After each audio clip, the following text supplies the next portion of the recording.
নমস্কার, আপনাদের সবাইকে পাপিয়া হেসেলের সাদর আমন্ত্রণ। তো চলুন আজকের রেসিপি শুরু করা যাক। প্রথমে এখানে এক মুঠো মতন ছোলার ডাল, তার সঙ্গে এক মুঠো মতন মটর ডাল আর এক মুঠো মতন গোবিন্দভোগ চাল আমি ভিজিয়ে রেখেছিলাম 3-4 ঘন্টার জন্য। ভিজিয়ে রেখে এটা ভিজে গেছে তখন ভালো করে ধুয়ে পরিষ্কার করে নিয়ে আমি মিক্সিং গ্রাইন্ডারের ভেতরে দিয়ে দিলাম।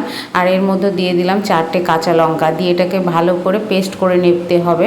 একটু দানা দানা ভাব থাকলে কোনো সমস্যা নেই, তো দানা দানা ভাব রয়েছে একটু একটু। আর এর ভেতরে আমি দিয়ে দেব পরিমাণ মতন লবণ ও হলুদ, আর এর ভেতরে দিয়ে দিচ্ছি হাফ টিস্পুন মতন চিনি।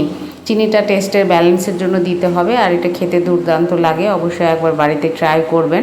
আর এখানে দিয়ে দিচ্ছি হাফ টিস্পুন কালো জিরে। দেওয়ার পর এখানে আমি দিয়ে দেব 2 মুঠো মতন কোরানো নারকোল দিয়ে আমি আজকে পকোড়াটা বানাচ্ছি। আর এটা খেতে দুর্দান্ত লাগে। আপনারা চাইলে এটা নিরামিষও বানাতে পারেন, আবার আমিষও বানাতে পারেন।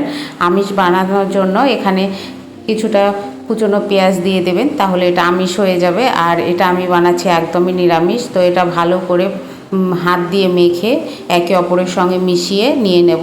এরপরে আমি কড়াইয়ে রিফাইন তেল বসিয়ে দিয়েছি। তেলটা গরম হয়ে এলেই আমি এখানে পকোড়ার শেপ দিয়ে আমি এটাকে দিয়ে দিচ্ছি। যে দেখুন পকোড়ার শেপ দিয়ে দিলাম।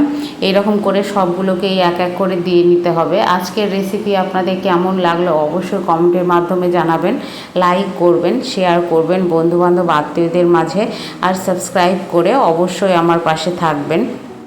এই যে দেখুন এক পাশ হয়ে গেছে, এবার অপর পাশে আমি উল্টিয়ে দিচ্ছি। এটা লো ফ্লেমে আস্তে আস্তে ভাজতে হবে। পকোড়া যেরকম ভাজে ঠিক সেই রকম করে ভাজতে হবে, শুধু এর ভেতরে নারকেল থাকবে।